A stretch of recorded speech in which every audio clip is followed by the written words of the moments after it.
கர்த்தருடைய பரிசுத்த நாமத்திற்கு மகிமை உண்டாவதாக. இன்றைய வசனம் யோனா 1வது அதிகாரம் 4வது வசனத்தில் பார்க்கும்போது, கர்த்தர் சமுத்திரத்தின் மேல் பெரும் காற்றை வரவிட்டார், அதனால் கடலிலே கப்பல் உடையும் என்று நினைக்கத்தக்க பெரிய கொந்தளிப்பு உண்டாயிற்று.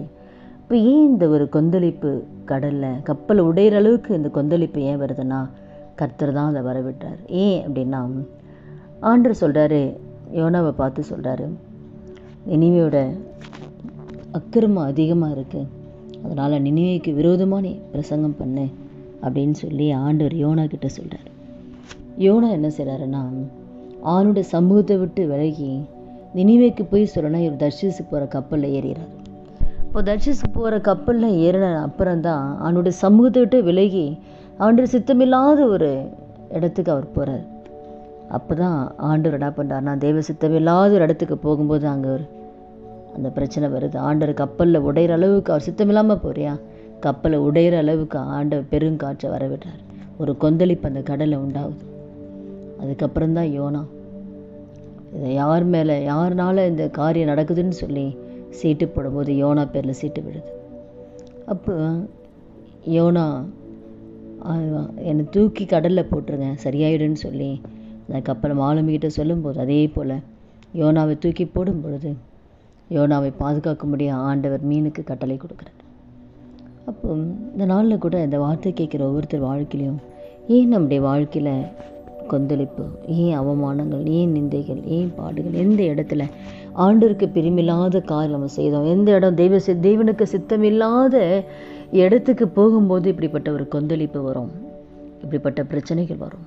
அப்போது ஒரு கொந்தளிப்பு வருதா, ஒரு பிரச்சனை வருதா, ஏன் ஆண்டவரே இந்த பாதை எனக்கு, நான் என்ன தவறு செய்தேன், நாமே ஆராய்ந்து பார்க்கலாம். தெய்வ சித்தமில்லாத பாதையில் போகும்போது அங்கே சமாதானம் இருக்காது, நிம்மதி இருக்காது, பிரச்சனைகள் வரும், பாடுகள் வரும்.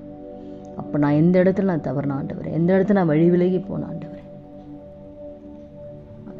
நாமே ஆராய்ந்து பார்த்து அதை சரி செய்து கர்த்தர் சித்தமான பாதையில் நம்ம போகணும். அப்போ அவனுடைய வார்த்தைக்கு அவன் கீழ்ப்படியாமல் போகிறான் பாருங்க. கர்த்தர் சொன்ன வார்த்தைக்கு கீழ்ப்படியாமல் அவருடைய சித்தத்துக்கு மாற போகும்போது இப்படிப்பட்ட ஒரு கொந்தளிப்பு. இப்போ இந்த நாளில் கூட நம்முடைய வாழ்க்கையில் தேவனே அனுமதிக்கிற கொந்தளிப்பு இருக்கலாம், பிரச்சனைகள் இருக்கலாம், பாடுகள் இருக்கலாம். ஏன்னா அங்கே ஆண்டவர் சித்தம் இல்லாமல் நம்ம செஞ்சுருப்போம், ஆண்டவருக்கு கீழ்ப்படியாமல் நம்ம வழி மாறி போயிருப்போம்.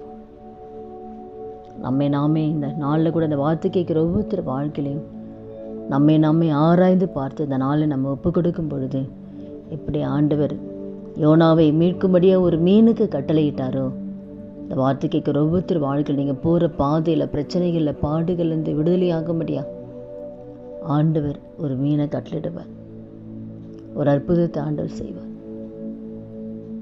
அதுலேருந்து கர்த்தர் மீட்டெடுப்பார். இந்த பிரச்சனைகள், அந்த பாடுகள், அந்த தேவைகள், அந்த கடல்லேருந்து கர்த்தர் மீட்டெடுப்பார். ஆனால் நாமே ஆராய்ந்து பார்த்து நம்ம ஒப்பு கொடுக்கணும். எந்த வகையில் வழி மாறி நம்ம போயிடக்கூடாது, வழி விலகி போய்விடக்கூடாது, தெய்வ சித்தமில்லாத இடத்துக்கு நம்ம போயிடக்கூடாது, கர்த்தர் வைத்த இடத்தை விட்டு போயிடக்கூடாது, கர்த்தருடைய சமூகத்தை விட்டு நம்ம போயிடக்கூடாது. அப்படி வழி மாறி நம்ம போகும்பொழுது தான் நம்முடைய வாழ்க்கையில் அவமானங்கள், நிந்தைகள் மத்தியில் நம்ம கடந்து போக வேண்டியதாக இருக்கும். அதனால் கூட நாமே ஆராய்ந்து பார்த்து நம்ம ஒப்பு கொடுக்கலாமா? துதிகள் மத்தியில் வாசம் செய்கிற நல்ல தகப்பனே, இயேசுவின் நாமத்தில் உடைய சமூகத்தில் வருகிறோம் அப்போ. அதனால் அந்த வார்த்தை கேட்குற ஒவ்வொருத்தர் வாழ்க்கையில் ஆண்டவரே அப்போ அம்முக்கு பிரியமில்லாமல் அங்கே எந்த காரியங்களை செய்ததால் வழி மாறி போயிருந்தாலும், உங்கள் சித்தமில்லாத காரியங்களை நாங்கள் செய்திருந்தால் ஒரு விஷயம் மன்னிங்கப்பா.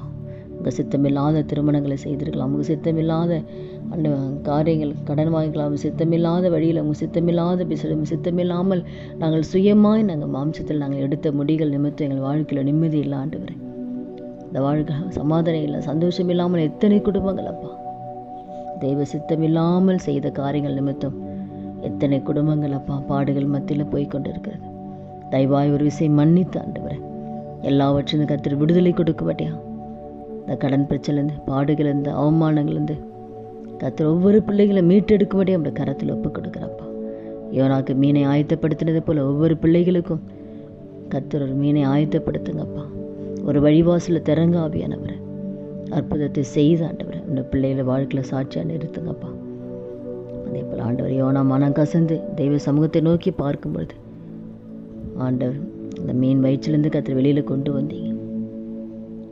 அதே போல் மனம் கசந்தவுடைய சமூகத்தில் நாங்கள் எங்கள் தவறுகளை குறைகளை அறிக்கையிடும் போது கர்த்தர் ஒவ்வொரு வாழ்க்கையில் இருக்கிற எல்லா பிரச்சனையும் விடுதலை கொடுத்து வாழ்க்கையில நன்மைகளை காண கிருபை தாங்கப்பா. அப்படி செய்ய போதுக்காக நன்றி செலுத்துகிறோம். இயேசுவின் நாமத்தில் ஜெபிக்கிறோம் நல்ல பிதாவே, ஆமீன். கர்த்தர் நாமத்துக்கு மகிமை உண்டாவதாக.